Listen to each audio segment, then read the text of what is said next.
इस वीडियो में हम लक्ष्य के बारे में बात करेंगे। लक्ष्य भी एक तरह का सपना ही है। सबसे पहले आप अपने सपनों की लिस्ट बनाएं और कम से कम उसमें 10 सपनों का जिक्र करें और आने वाले 12 महीनों में यानी आने वाले 1 साल में आप कौन सा सपना पूरा करना चाहते हैं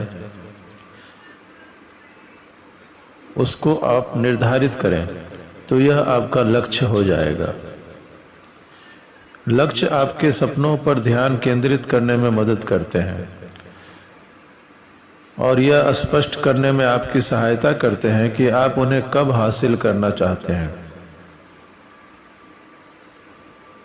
तो तरीका यह है कि सबसे पहले बड़े सपने देखें, बड़े विचार सोचें और फिर इन्हें लक्ष्य में परिवर्तित करें और यह देखें कि इस साल के आपके सपने क्या हैं, आपका लक्ष्य क्या है, अगले 12 महीनों में आप क्या हासिल करना चाहते हैं।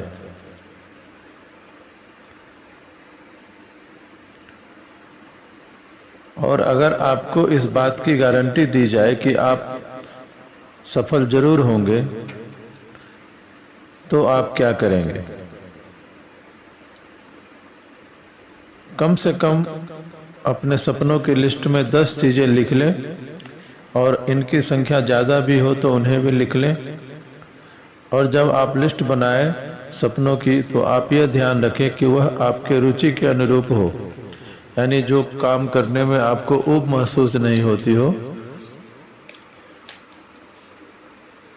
और आपका जो प्राकृतिक स्वभाव है, जो प्रकृति से आपको स्वभाव मिला है और रुचियां मिली हैं, उन रुचियों को देखते हुए ही आप लिस्ट बनाएं। तो आप जो भी चाहते हैं आप उसे हासिल कर सकते हैं। आपके लिए अब असफल होना असंभव है। जब एक बार आप अपनी सूची बना लेते हैं तो आपने सफलता के लिए पहला कदम बढ़ा लिया है।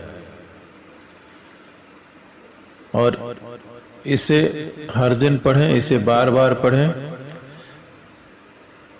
जब तक आप इस पर विश्वास न करने लगें।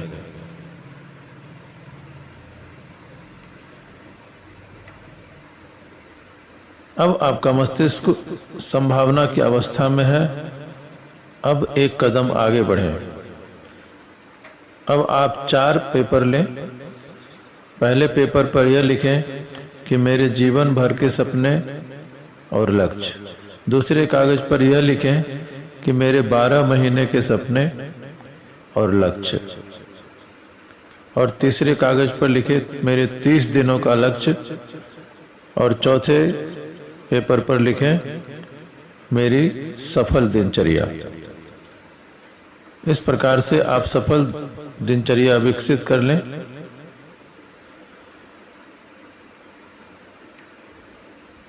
अगर आप सफल दिनचर्या को 7 बार या कम से कम 5 बार अगर आप 5 दिन इसको कर लेते हैं तो आपको एक सफल सप्ताह मिल जाएगा।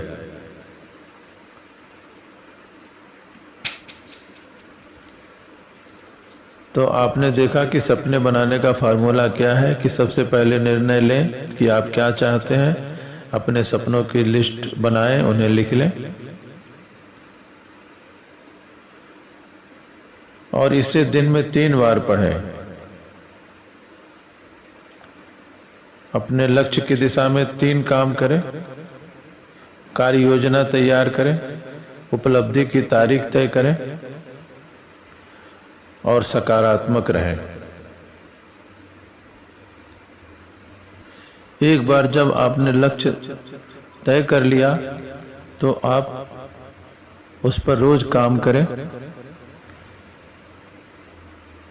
और प्रेरणा को अपनी दिनचर्या का हिस्सा जरूर बनाएं, क्योंकि जब भी आपको प्रेरणा में कमी मिलेगी, आप लगातार प्रेरणा का अगर अभाव रहेगा तो आप अपने दिनचर्या को जारी नहीं रख सकते।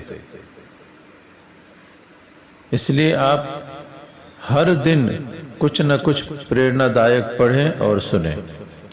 अपने मस्तिष्क को ऐसे विचारों से हर दिन भरें जो सकारात्मक और उत्साहवर्धक हो।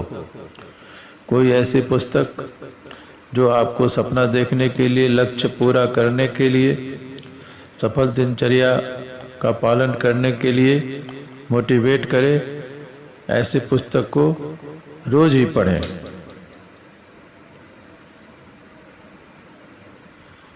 तो अब आपके पास एक सपना है और आपके पास एक लक्ष्य भी है।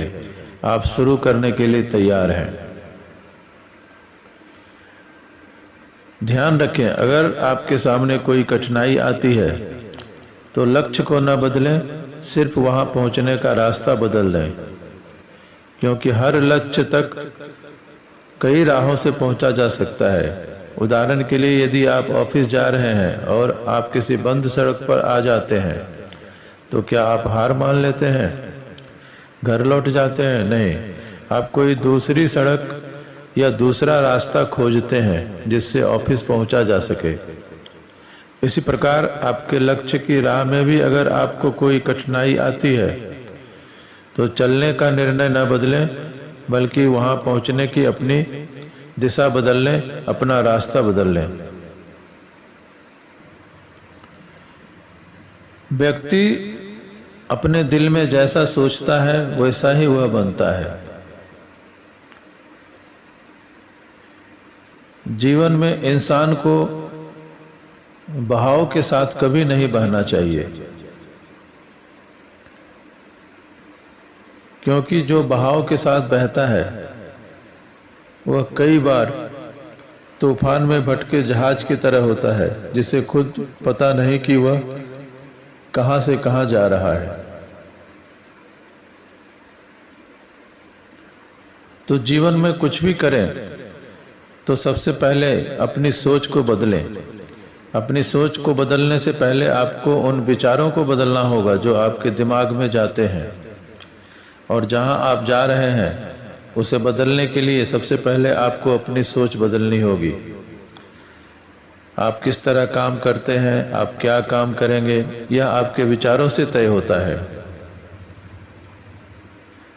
जिस प्रकार अपने वजन और स्वास्थ्य में परिवर्तन के लिए आपको अपने खान पान को बदलना पड़ता है, उसी प्रकार मस्तिष्क को सकारात्मक, स्वस्थ, प्रेरणादायी और प्रोत्साहित करने वाले विचारों से भरना होगा, और नकारात्मक विचारों से मुक्ति पानी होगी। शंका, डर तथा नकारात्मक चिंतन से मुक्ति पानी होगी।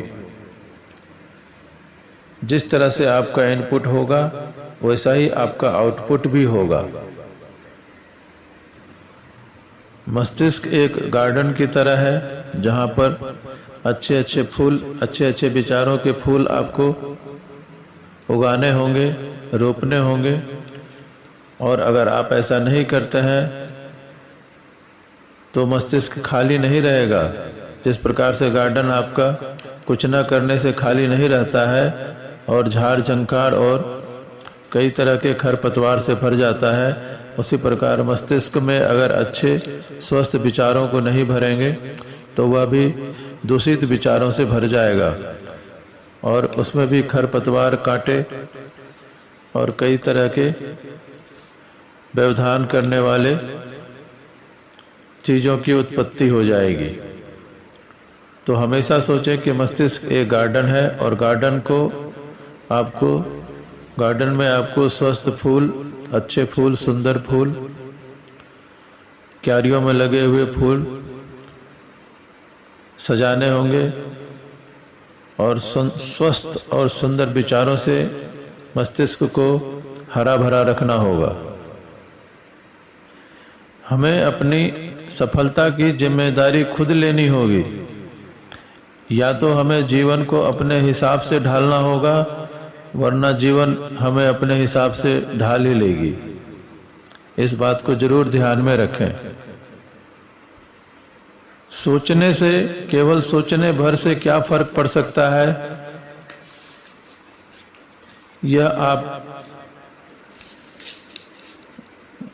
देखें। अगर आप सोचते हैं कि आप हार गए हैं तो आप हार गए हैं। अगर आप सोचते हैं कि आप में हिम्मत नहीं है तो आप में हिम्मत नहीं है। अगर आप जीतना तो चाहते हैं परंतु सोचते हैं कि जीत नहीं पाएंगे तो लगभग तय है कि आप नहीं जीत पाएंगे। अगर आप सोचते हैं कि सफलता किसी व्यक्ति की इच्छा का परिणाम है और पूरी तरह मानसिक स्थिति का परिणाम है तो आप सफल होंगे। अगर आप बड़ा सोचेंगे तो आपके कर्म भी बड़े होंगे और अगर आप छोटा सोचेंगे तो आपके कर्म भी छोटे होंगे। अगर आप यह सोचते हैं कि आप कर सकते हैं तो आप जरूर कर लेंगे। अगर आप यह सोचते हैं कि आप पीछे रह गए तो आप फिर पीछे ही रह जाएंगे। ऊपर उठने के लिए आपको बड़ा सोचना होगा। जिंदगी के युद्ध हमेशा शक्तिशाली व्यक्ति नहीं जीतता। जीतता वही है जो सोचता है कि वह जीत सकता है, चाहे देर से हो या जल्दी हो। जीवन में अधिकांश लोग जीवन में उन बचे कुचे टुकड़ों से संतुष्ट हो जाते हैं जो जीवन उन्हें देता है, बजाय इसके कि वे खुद के लिए दावत की मेज सजाएं। जो लोग छोटे सपने देखते हैं और जिनके विचार छोटे होते हैं उन्हें परिणाम भी छोटे ही मिलते हैं, क्योंकि अधिकांश यह नहीं सोचते कि वे इससे बेहतर कर सकते हैं और अतिरिक्त कदम न चलकर वह औसत दर्जे से ही संतुष्ट हो जाते हैं। या तो रास्ता खोजें या फिर रास्ता बना लें। अगर कोई रास्ता नहीं है तो रास्ता बना लें। अगर कोई पथ नहीं है तो पथ तैयार करें और नया रास्ता बनाने वाले बन जाएं।